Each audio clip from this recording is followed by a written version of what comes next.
So basically, as you might be aware of, first, whenever we start anything, learning about JavaScript, we always hear it being referred to as the language of the web.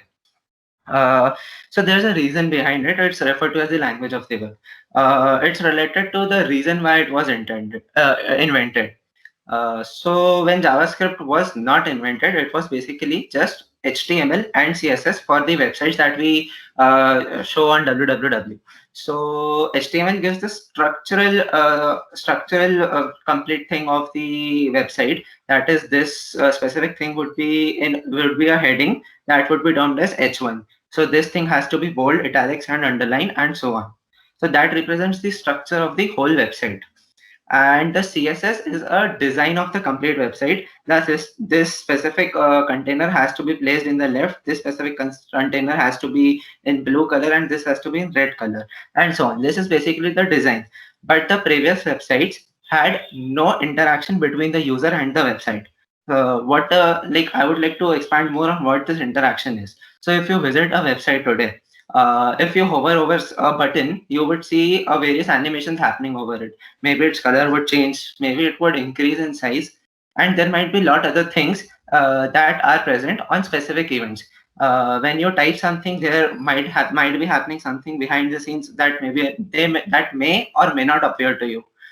So these things are called events. So these events help us to make the website more interactive, and the user experience of the website increases.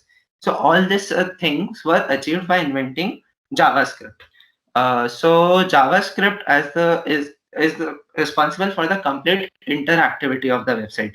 But there has to be a way by which it is executed. Like, we consider the languages C, C++, Java, Python. So they all have either compilers or interpreters in them that execute that specific language, right? So in case of JavaScript, it's a JavaScript engine. So what is a JavaScript engine? So like, if I have to define it in very layman term, it would be just a computer program or an interpreter that executes the Java code. So what is a JavaScript engine meant to do? It executes the JavaScript code and tells the browser what that code means and what all interactivity it has to do on the specific website that is being displayed to the user, right? So coming to this JavaScript engine, each of the browsers have their own JavaScript engine. Like, considering the case of Google Chrome, it is having a V8 engine. V8 engine is an open source JavaScript engine which is used to execute JavaScript, right? And considering the case of Firefox, it is having a Spiderweb, which is again a JavaScript engine which is used to execute JavaScript.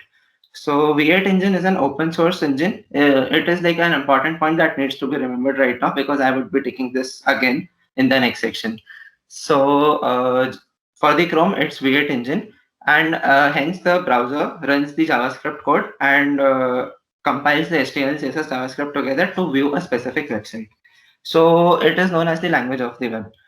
But one thing that needs to be taken care of is JavaScript is the language of the web, but it's not the only thing that it can do. Right? It is having a lot of domains that we can do on it. Like, apart from making front ends, we can also make various server-side applications or the mobile applications that are cross-platform. Cross-platform means that it can run both on Android and iOS, and we have to code it only once in JavaScript.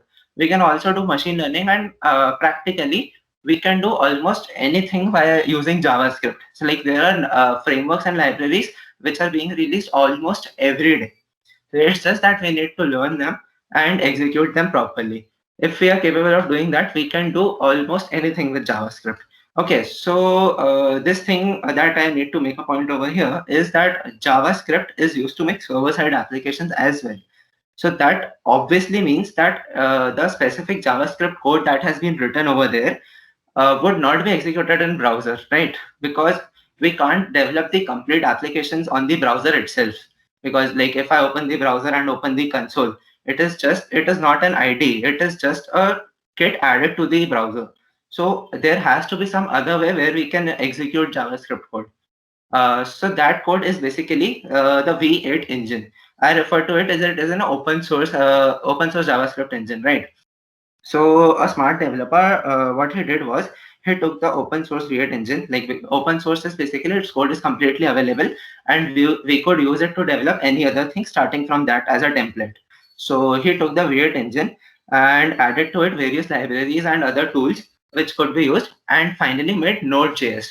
We have heard Node.js quite a lot of times right now, since we are like almost in second year or above. All the people are here, so we all know what Node.js is. We can directly install it. So Node.js is basically a V8 engine plus some other tools. So all the JavaScript code can now be executed on server as well instead of running on browsers. So that is the whole idea of Node.js, why it was invented, so that we have two ways of executing JavaScript. One is on browser and one is on the servers using Node.js. So basically this is how JavaScript code is executed. Now this thing happens that whenever we like look at the career perspective and the job perspective of JavaScript, it is, as we can see, it is being used in so many domains. It is not going to like go down right now in the upcoming years. But I would like to make some points, like the famous brands and the companies which are currently using JavaScript, and would like to tell that which framework or library would are they actually using in the present world, so that if we have a basic idea of which company is using what, then we can surely plan something. Like if it is our dream company, then we can actually go to that side rather than just wandering around there, right? So the first one that I would like to talk about is Netflix. So we have all been binge watching a lot of TV shows and the series on this platform, like the streaming platform. So basically, this Netflix uses both React.js and Node.js. For the front end, it uses React.js. So what is a React.js basically? React.js is basically a framework which was developed by Facebook for making UI specific designs, and it can actually help us reuse the code. So basically, it helps us in a lot of manner, and it can actually help in building beautiful platforms such as Netflix as well. And other than that, there's backend. So obviously, to any application, according to the client server architecture that we are all aware of, a front end requests some data or requests from the backend. So the Netflix front end is what we see, and it also has a backend where all the TV shows, series, and everything are stored. So that is the backend, and it is the Netflix backend is made through Node.js. So Node.js is another that we now just discussed of. Node.js is used to make server-side applications as well. So the platform Netflix is highly dependent on JavaScript, right? Other than that, we have Google. So Google's front end, I'm just referring to the front end for the Google. It's made on AngularJS, which is like it's having AngularJS is having another its advantages from React.js. But yeah, so both of these frameworks are used quite a lot in the industry. And this was the web development part, like where the JavaScript is used intensely. Like I just quoted two companies over here that are using JavaScript for full stack development. But as I said previously, it's not just the full stack development where JavaScript is used. Other than that, we can do a lot other things. So first one at that I would like to discuss is TensorFlow.js. TensorFlow.js is basically a JavaScript library. So what does this library allow us to do? Basically, we all know that what is machine learning. It's basically a process in by which machine can learn on its own without human intervention using the data it is being provided, right? So basically, if we think of machine learning, generally the first thing that usually comes in most of our minds is Python and R. But to be honest, we can do machine learning in almost any language, be it Java or JavaScript or maybe any other language as well. So for JavaScript, we can have a lot of libraries. Like Python has already a built-in lot of libraries. So TensorFlow.js is a library which allow us to develop machine learning models. So I would just like to take you to the TensorFlow.js website where we can see a bit more about TensorFlow and see what it is capable of. So yeah, this is the TensorFlow. If you search on Google TensorFlow.js, the first link would be this only, TensorFlow.org/js. So when you come on this page, you would see that TensorFlow.js is a library and not a framework. They both are different, which is used for machine learning in JavaScript. So what is this library used for? It is used for developing ML models. But you might be wondering what all can we do using this library? Because for an introductory thing, a library can mean anything. So to see its capabilities, there are like a lot of tutorials and models that are already built. But if you go down on, if you click on this see demos, you would be redirected to this page. So demos, this page is basically already built projects using TensorFlow.js. So these are basically machine learning models which you can come over this website and see by clicking on each of these explore demo, you would be redirected to the model where it has been hosted, and you would be able to see what all these specific models are doing. And all these have been done using TensorFlow.js. So this is a library that you should surely consider if you're already a JavaScript developer and are trying to move towards machine learning. Obviously, there are a lot of other libraries as well, but TensorFlow.js is one of those libraries that is used for machine learning. And the best part is you can view the code as well on GitHub. So obviously you won't have any problem for like if you are able to follow the tutorials and all. So you might be able to understand these and add it to your portfolio for the same. Uh, After TensorFlow.js, I would like to discuss about React Native. So basically, React Native is a framework which is used for developing cross-platform mobile applications. So as I discussed, cross-platform is you code only once in JavaScript, and it is both compatible in iOS and Android. So this forms the first reason as to why React Native can be a good option for mobile applications other than Android, because this is generally a confusion amongst a lot of people that why use React Native when we already have a lot of mobile developing applications like Android Studio. We can code it in Kotlin and Java, which is being used from a lot of time. So this is one reason that we can make cross-platform applications, which is a great thing actually, because coding a same app twice for iOS and Android is not a good idea if the app is too large. So basically, you might be wondering how much efficient is React Native? So like, is it trustworthy or not? Like, if I make a React Native app, would it be efficient or not? So to like just justify my point, there's this company known as Airbnb. I don't know how much of you have actually heard of it, but it is having a huge code user base of around 8 lakh people. So basically, when the one of the user demand starts increasing, the applications have to be more and more efficient. So they already had their app built on Android and iOS, yet they completely made their app from Android and iOS to React Native. So that 8 lakh user base is now completely using that React Native apps rather than Android and iOS. So like it's quite efficient. That's the like if a company has invested so much, they might have already researched a lot whether or not would it be efficient or not. So that is the thing that React Native, it can be a great option for the mobile developers that are looking forward to get into this field. And the other advantage is if you are already a React developer, in that case, React Native and React syntax are almost the same. It's just that you have to study a few more concepts and you can easily shift from web development to mobile development in no time. So this is a great option for those React developers for sure. And the last brand that I would like to discuss is Discord.js. So I'm not sure that how many of you are aware of Discord. What Discord is? It's basically a community platform where it's having a bundle of features like making our own servers and organizing it into channels and various text channels and the voice channels. And the bots can add up to various functionalities as well.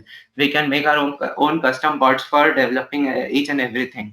So that custom bot thing is done by using Discord.js.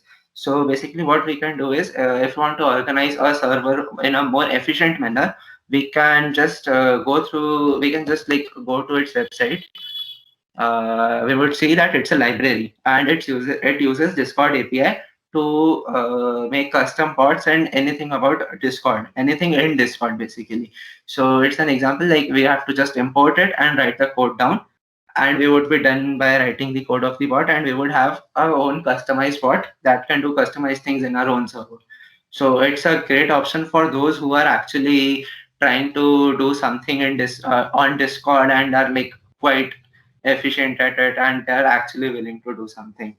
So this was a basic overview of that thing, that JavaScript is not meant just for the web, and it's like much more than that. So more than not just about the web, and it's like there are a lot of things in this. I just chose a couple of things like Discord, JS, TensorFlow. The full for full stack, I choose now not Netflix and Google. So these were the basic things that I had to discuss. Like there is a lot of use of JavaScript in the industry right now. So obviously the scope is gradually increasing, and it won't come down in the upcoming years. So JavaScript has a lot of scope, and it was being underestimated for by the point of view from the beginners. There is one thing in programming known as refactoring. So refactoring basically means that whenever we write a piece of code, it may or may not be of good quality, like the way we have written it. So there are a lot of conventions that are followed while writing code. So what I am going to do is I have already written some bad quality code. So what do I mean by bad quality code? It might be inefficient. The thing that can be done in 3 lines of code, I have expanded it. I have used some technique that is using 5 to 10 lines of code. So that is not a good practice from the industrial point of view. Like whenever we work in the industry or something, then what we have to pay attention to is that we are writing good quality code, few number of lines, and more efficient. So I just thought that since it's a exploring JavaScript workshop, sorry. In that case, we might need to like get along with JavaScript first. So what I would be doing is first explaining the basic things of JavaScript that are included in that part of code, so that no one of us has any problem in understanding that code. And after that, we would be seeing that code and refactoring it. That is, the output would still remain the same. That is, if I am adding 1 plus 2 plus 3 plus 4, array of numbers, so there are multiple ways to do it, but we would be discussing the best way out of various ways. Okay, so first of all, I would like to tell ki how I am using the browser thing. Okay, so I have this HTML file, and we can write any code in JavaScript in a HTML file. What we have to do is just write this script tag. So there are two ways. Either I can like in JavaScript there are tags pre-built. So script tag is one of them, which is used to embed JavaScript in it. So this is a script tag which I have written. So I can directly write the JavaScript code here. Or the other thing that I can do is that I can use this src, which stands for source, and I can here specify the path where the JavaScript file has been written. So it's in the code folder of 1.js. So code folder of 1.js. Here is the code that I have written, which is a bad quality code. Now what I would be doing is I would be refactoring this code to make an efficient one, and then after that I would be running it. So how should I run it? Basically, the idea which I am using is VS Code. So VS Code has this thing that where we can add our extensions over here. So I just go to the extensions, and there is one extension known as Live Server. Yeah, Live Server. So I would just you would have to just like install it. I have already installed it, so it is giving an option of uninstall. But you haven't installed. If you haven't installed it, just install it. What this would help is whenever we save the file, we can directly open it here with open with Live Server. Okay, so this code would open up in index.html in the browser. So if I change here anything, supposedly I add a h1 over here. hello world. It's HTML. It's just HTML and nothing related to JavaScript. I save it over here and go back to the browser, and I haven't refreshed the page, and it's still there. So basically, live server helps us to do this. Whenever we save a file over here, the same thing is reflected over here. And how do we display the JavaScript code that is written over here? I would just do a right click and click on inspect element. The shortcut for the same is Control Shift I for Windows. So I would go to the console here, and here I am seeing some output, which is the JavaScript code that I have written. That is the bad quality code. Now what I have done is I have written the source as one.js. So 1.js file is over here, which contains some code which is giving some output. So for that, first I would like to explain some concepts which are written over here. So basically, starting with the hello world program, in C and C++, we know that printf statement is basically used to print any specific thing, right? So similarly in JavaScript, if we have to print something, we use console.log statement, and if we just say hello world, it would run. So let me just show you in the browser itself. What I would do is I would go over here, and instead of saying one.js, I would directly give the path of test.js file. So it's I am currently in index.html, and on the same level is test.js. So I would the VS Code automatically tells me that test.js is in this level only. So I have chosen it.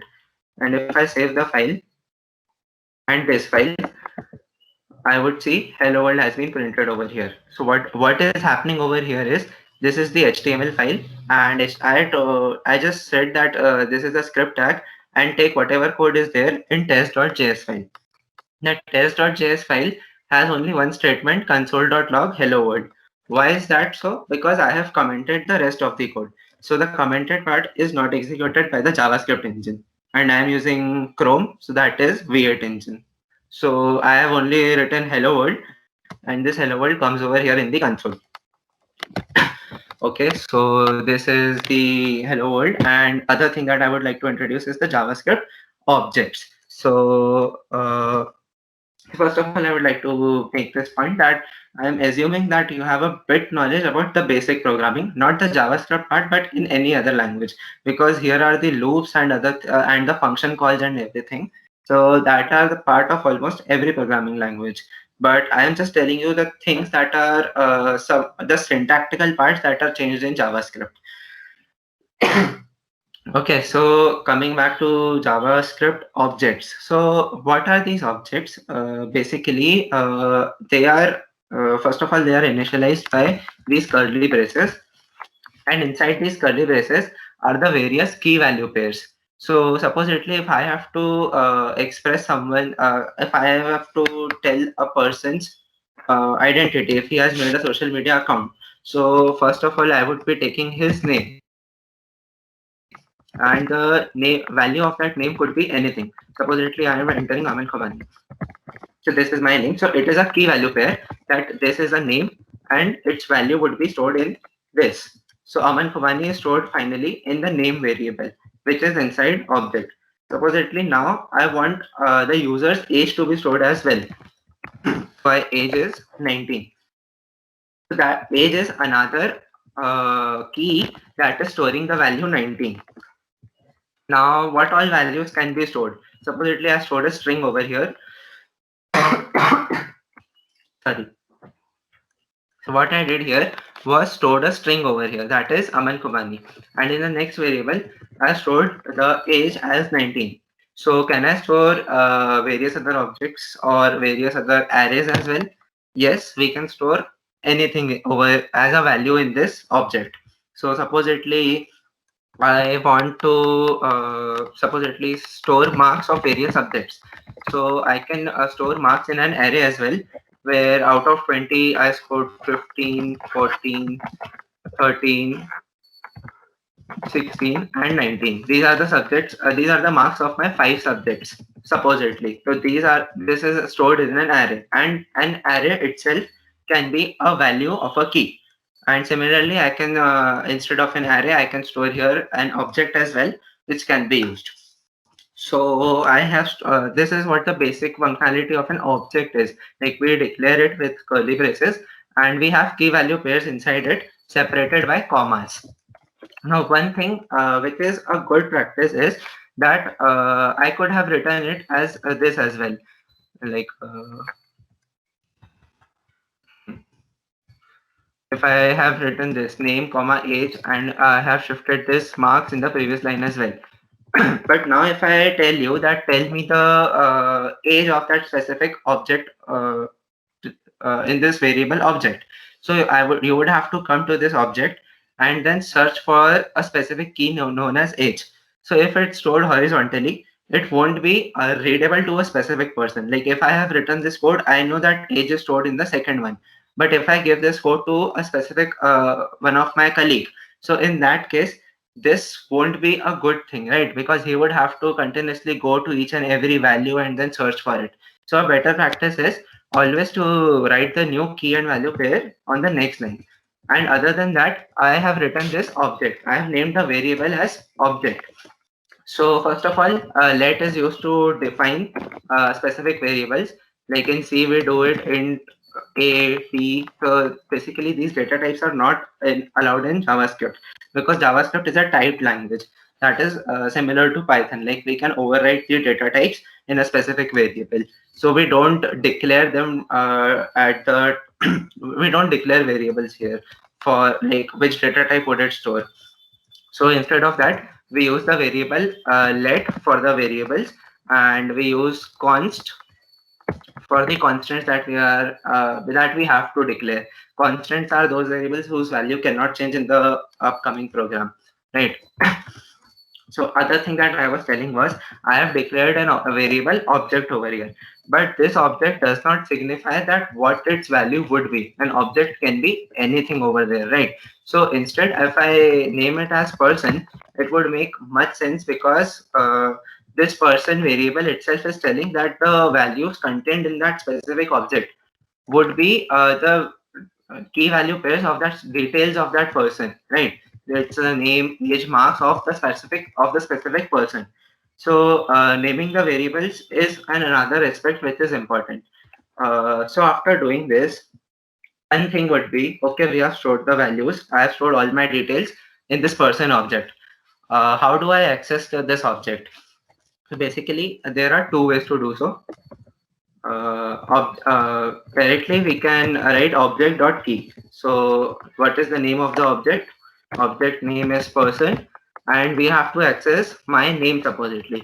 I can directly write dot name in it, and I am commenting the hello world because it's no use, and we would run this program. I have saved this, so it would have been run in the browser, and here's Aman Khubani. Supposedly, I would have to access my marks, the array. What I would have written would be person.marks and saved it. And I have got an array containing 15, 14, 13, 16, and 19. And I have not been refreshing the page just because I have done it through live server. If you're not using live server, in that case, you would have to manually refresh the page and update the console. So I have got this array over here. So this is a basics of object. So why have like been showing so much things about objects? It's because in the code that I have already written, there is an this is the code. Okay, yeah, this is the code. So this is a person one object which contains an the first name, last name, age, and score of a specific person. Similarly, if I have to store the data of the second person, in that case, I have made another object and stored it with the different values. Same goes for person 3, 4, and 5. Okay, so this was the declaration. I have stored the data. Now the aim of this program is to access the values of the various persons, like person 1, 2, 3, 4, and 5. I want to print all the details of that specific person. So the basic approach till what we have learned right now would be to print console.log. The name of the first person is person1.name and then the first name because it's the object. Person1 is an object. Where it is, yeah, person1 is an object and we have to access its key value pairs. So similarly in test, yes, I have written person.marks, so it gave me a value of this. So if I write person1 dot first name, it should give me John. I would now go to index.html and change my file name to one.js. Code one.js, control S. And as expected, it is giving me the name of the first person is John. Similarly, I have done it for other persons as well. That person2 dot first name would give me Mike, then Harvey, then Tyrion, then Jane. John, Mike, Harvey, Tyrion, and Jane. So I have got the first names of the following persons. Supposedly, I had to get the other details as well. So there are 4 key value pairs. So I would have to write 4 console.log statements to get a value of a single person, right? So similarly would go for other persons as well. So this approach looks fine, but we are repeating each and every statement, right? The name of the first person is this. And for the second person, we have to write the same statement again and again. And this is called repetition of the code. So there is one strategy or the approach we call as dry approach, which is don't repeat yourself. DRY is a short form for don't repeat yourself. So that basically means that whatever code you write in the program, you don't have to repeat the same lines of code again and again. So for that, the best way out, one of the best way out would be that we have stored the different person's data in different variables. And the variables do not make much sense except for the fact that they are having 1, 2, 3, 4, and 5. So basically, they are used to differentiate that this user is different from the previous user. So this is a best opportunity to introduce arrays. Why is it so that I am introducing arrays? Because arrays already store the values in index form. So like supposedly I am having an array, say 1, 2, 3, 4, and 5. Supposedly, if this is the array that I am having, then we can directly access it using the indexes 0, 1, 2, 3, and 4 directly. That if I want to access the value 2, I would directly access the array of one value. So that would give me the desired output that I want. So I can, instead of storing this 1, 2, 3, 4, and 5, I could rather store these different objects as an individual value in that specific variable. Like if I cut it, and instead of this one, I directly paste it over here. So what this array contains is an object of a specific person, and I would enter it here. So this array basically, its first value would be first name, last name, age, and score. So this is an object inside an array. Similarly, if I do it for the other values as well, so instead of having 1, 2, 3, 4, and 5 in the array, I would be having person 1, person 2, person 3, person 4, and person 5 in the array. So this would be much helpful. Why? Because instead of writing console.log statements each and every time, I could loop through them. So basically, we all are aware of for loop, and basically for loop we can use any type of loop, but using for loop, what we can do is we can loop through this specific ARR array, and finally we would be able to access the first name of each and every individual by just limited lines of code, right? So let me just copy the persons array that I have already made to save some time. Uh, Instead of 1, 2, 3, 4, and 5, I have made this array persons whose first object is first name John, last name Doe, age score. Similarly, I have separated it with commas just because the reason that inside an array, the different values are separated by commas. So first value is an object, comma. Second value is another object, comma. Third value is another object, and then comma. Then the fourth person, comma, and then the fifth person. One more thing, that inside JavaScript, it is not necessary to put a semicolon. We can and we cannot. Both would work just fine, but it's just for the sake of programming practices that I always put it. And the other thing that I said was we would be storing it inside an array ARR. Now this would be again the same point, but yet very important. This ARR array, the variable name does not define that what this array would be containing. On the other hand, this person's array would define that this is an array of persons, and each of its value would be a person, and this person's details would be present in that specific object. So naming the variables accordingly is very much important. Other than that, so I have made this array named persons.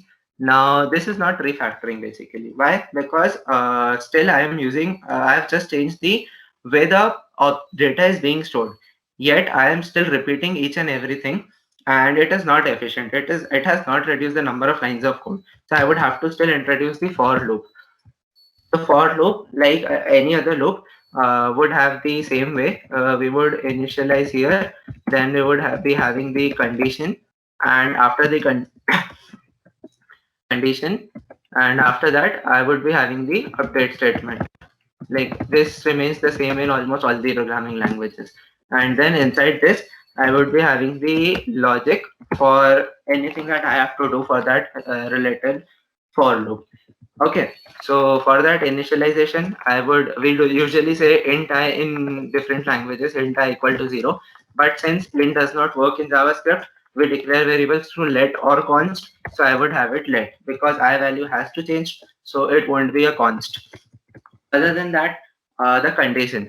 So okay, so for how much, how many times do I have to run this for loop?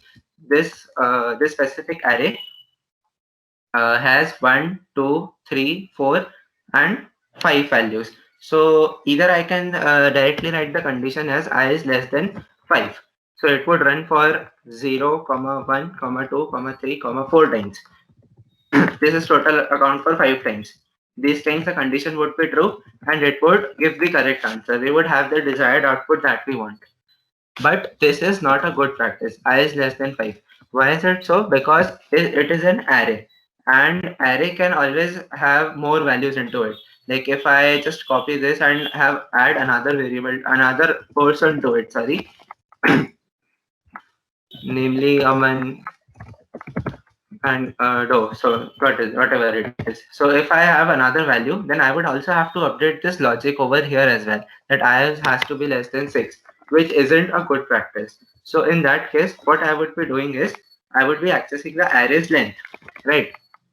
So basically there's a method for arrays known as length, which directly allows us to get the length of a specific array.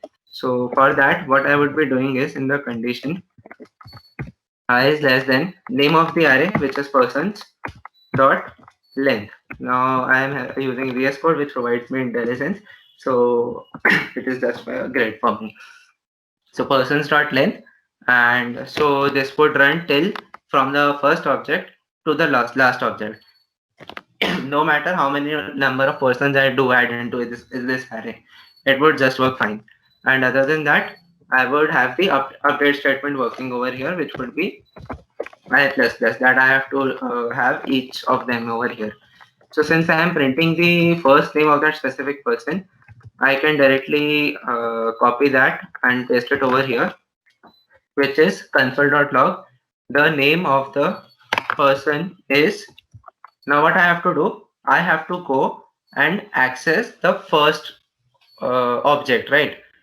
Then the second object, then the third object. So basically I have been iterating the loop from let I equal to 0. So I would have to access the array first of all, then I would be thinking of something else. Obviously I would have to access the persons array using the I.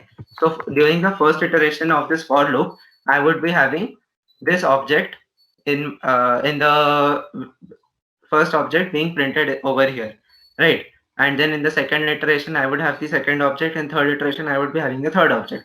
If I have just written persons of I, so supposedly I have this object I and I need to access first name out of it. So we saw it that we can use the dot and then directly the key value. So first name, it already tells me that it is first name. So this would the complete thing that I wrote over here has already been completed by just 3 lines of code. And how did this happen? Basically a for loop which starts from 0 to the last element, and it just prints the value of that specific person, name of that specific person. I have just saved it and I have run the code. Name of the person is John, Mike, Harvey, Tyrion, Jane, Aman. And supposedly if I add one more value to it, uh, say Abhinav, control S, then this would automatically be updated and I would have the same code with the same output in quite a less number of lines, because I just replace all of this code with just 3 lines of code, right? So this is what is known as the refactoring, and this approach is known as don't repeat yourself. Basically this might be a problem. This is still can be this still can be improvised, because supposedly after printing all of this, I want to print the data of a specific person whose index is 3. Supposedly, what I would be doing would be again that I would be okay. Let's copy this only. Uh, yeah. So the name of the person is, then I would be I would just access the third person and print his or her first name. And it is Tyrion. Okay, Abhinav was the last one, and after that I got Tyrion. But still, this thing happens that if I have to access the name of a specific person, I still have to repeat these 2 lines of code. And after that as well, if I have to use it somewhere else, then again I would have to repeat the same line of code, which still isn't a good thing. Yet we have improved a lot from the previous code that we had written before. So for this thing, what we would do is we would make a function out of it. So what would that function do? It would basically print the name. Uh, okay, so this is how we make a function in JavaScript. First of all, this function is a keyword. We write function space, the name of that function, and these parentheses. And after that, we add the curly braces, and inside here goes the logic of that function. Other than that, we can also have parameters over here that would just be let a comma b comma anything. So supposedly what I want to do is uh, I want to make a function that if I say print name and then I would pass the index. Supposedly I have passed 3. So what I should be getting as an output is the name of the person is Tyrion, as we just saw over here. So 3 is the basically the index that I want, right? So if I just copy this, cut this line and paste it over here. So what just remains in this specific code is this number 3. Instead of this 3, I need to get the index. That what is the index that you want that needs to be printed, right? So instead of 3, I would just write it here as index. So how would it know that what is this index? I say that print name has a argument of 3. So the same parameter has to be there in the declaration as well, right? So if I write it here as index and then directly say that go to the person's array, in that go to the index which is passed over here.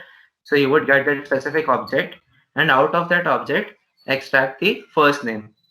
So I would save the code and I still get the name of that person is Tyrion. Supposedly I change this value to 2 and save it, and we get the name of that specific person is Harvey, the last line which is printed over here. And similarly, we can use the same syntax over here inside the for loop as well, so we don't have to repeat our code again and again. Instead of passing 2, we will pass just the index to it, and here we are having the same output. So this is what is known as the don't repeat yourself approach. Dry approach is the short form, the annotation for the same, and it is highly used in the industry because now it's much more readable than what it was before. Like, okay, this is a person's array which is having various objects inside it, JavaScript objects inside it, and now what we are doing is Now still this thing happens that if I have written this code, so I know that this for loop is used for printing the details of a specific persons that are there, the first name basically of the specific person. But if I hand over my code to say anyone else, so he won't be able to get okay what this for loop is doing. He would have to go through it and see what the print name function does and all that stuff. So another approach which is like much followed, and it is suggested that we should keep our code well commented. So inside just above this for loop, I can add a comment over here to print the names of all the persons. So what this how does this help is whenever you are working in a company, so it won't be ever the case that you are handling the complete project. It would be a team of developers that are working with you. So it's really necessary that the developer with you understands your code and you understand his or her code. So in that case, it's like quite suggested that you divide this code. Like if I show you the previous code that was written, in which it was nothing clear that what were we doing. It was just a bunch of console.log statements that were written over there, and we had no idea what it was doing. Now if we see it, it's like quite organized because there are proper spaces. As whenever we start a new line of code, like the logic is completely different, and after that there's proper function for printing a name. Its name suggests that what the function is specifically doing, and this is a for loop. And since it was unclear that this what this for loop was doing, we added this comment, and this comment specifies that what this for loop is doing. And inside the for loop, we are always reusing this specific line of code, which prints the first name. So supposedly, if we had to print all the details of the specific person, now what we had to do is just go inside it and add this another line of code saying supposedly the age, control S, and I would be getting the name and age of all the persons. But if we had followed the conventional practice, instead of changing just this first line of code, we would have been changing the lines of code in almost x number of times. Supposedly there were x objects in this specific array, then we would have to add this line x number of times. And similarly goes for this as well, when we would have called it individually. But since all the logic is written inside this singular function, so we are just changing it at one single place, and then the same thing applies to each and every point of our code. So this is what is known as refactoring of code.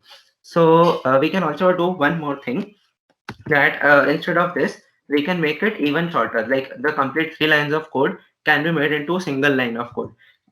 This can be first of all, are there any doubts till now? After that, I have to just add 2 or 3 more points after this, and we would be good to go then. Okay, Aman, I have a question. Okay, yeah. Can you switch back to the VS Code, please? Yep. Okay. Just I want to know what are these curly braces for? If I am a Python developer, you may say, then I don't know what these are because I've never used curly braces in my code as I'm a Python developer. As far I know, there are no curly braces in Python language. So what are these for? I don't understand the usage. Okay. So basically, these curly braces are used to define the scope of a specific variable. So supposedly, I am declaring a variable over here. Say let something let test1 be one Okay. variable over here. So it can be accessed anywhere between this scope, right? But so if I similarly declare this variable inside this for loop, that is inside these braces as you might refer to them.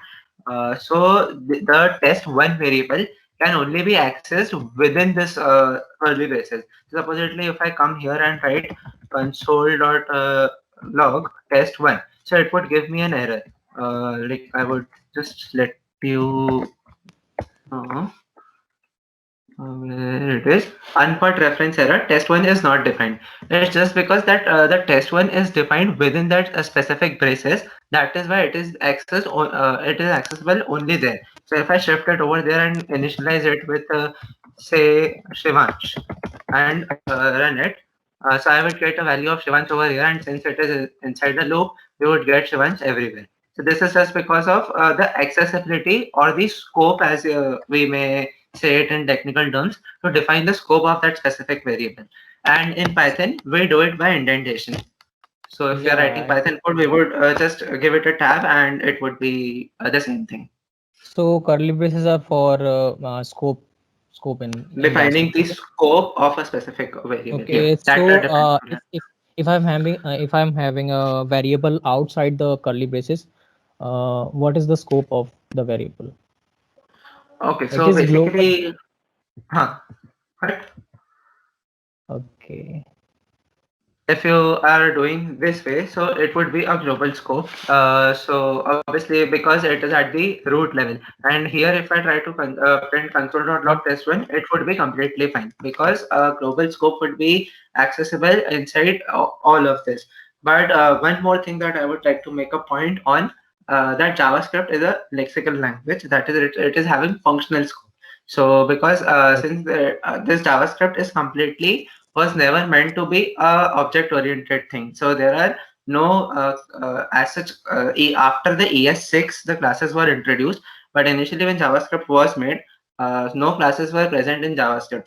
So there was just functional programming and the function paradigm that was being followed.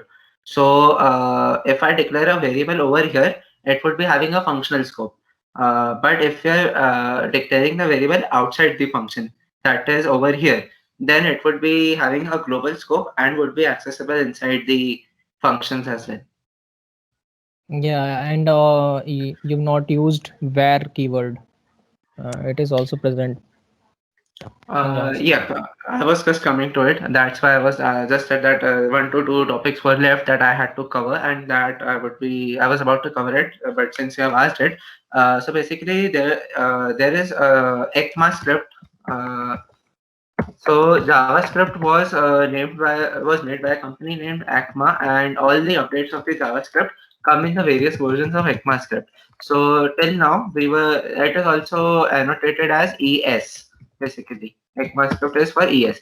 So till now Yes. we were using ES5 and other stuffs, but in 2000, I don't know which year, but in 15. 2020. It's 15. It's 2015, ES6 was introduced. So yeah. it is also referred to as ES 2015, I suppose. Yes, it is returned ES6 was introduced, in which various updates were brought, like the arrow functions were introduced, the destructuring was introduced, and classes were introduced, and lot of other stuff. So similarly, let and const were a part of ES6. So previously, whenever we had to declare anything, we used the keyword where, but it was having a issue.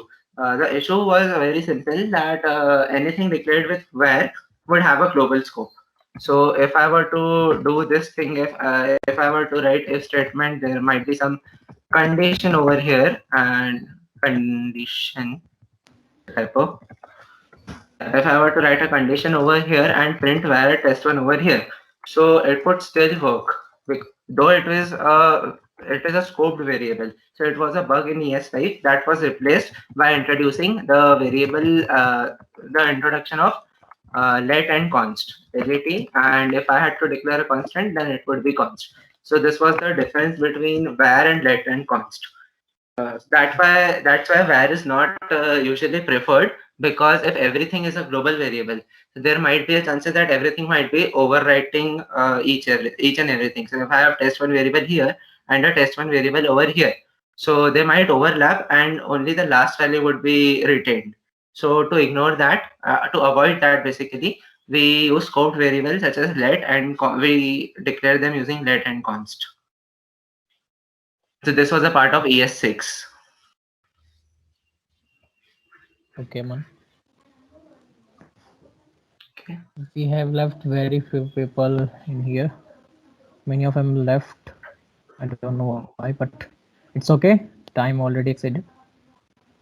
Yeah, we just reached the end. Okay. Okay, Aman. Continue. Okay, so this was the whole refactoring thing that we did, and it's like the whole point was that we were writing shorter codes and we were able to read it properly by the way just we if even if a person who does not know much about programming would be able to figure out that what this function does. So that was the whole point of telling the conventions. And the last thing that I was about to do was share the GitHub repository for the refactored code and tell, like, I was about to create a GitHub repository and just upload all of this to GitHub and show it through command prompt. So, how Okay. if Also, Aman, if you can share the PPT after the webinar, can you yeah, share I it in would the surely do it. Okay, I would do it right now only, if that's possible. Yeah. it's in here Teams and in webinar section you can upload it in Okay. files. Okay, I would upload it then. I was thinking that In I had to share webinars, it. okay? Webinars channel. Okay, I would do it after the workshop, and I would Yes. also upload the GitHub repository if anyone's interested in having the refactored code. And Okay. I would just rewrite the 1.js code as the previous code that it was, the unrefactored code that was the original code. And here it is. And I was about to tell about the map filter and everything. That how can we just like go to the developers.mozilla.com, but since uh, we are just a couple of people left, then I suppose we should just conclude, and I would share the GitHub repository directly then. Thank you.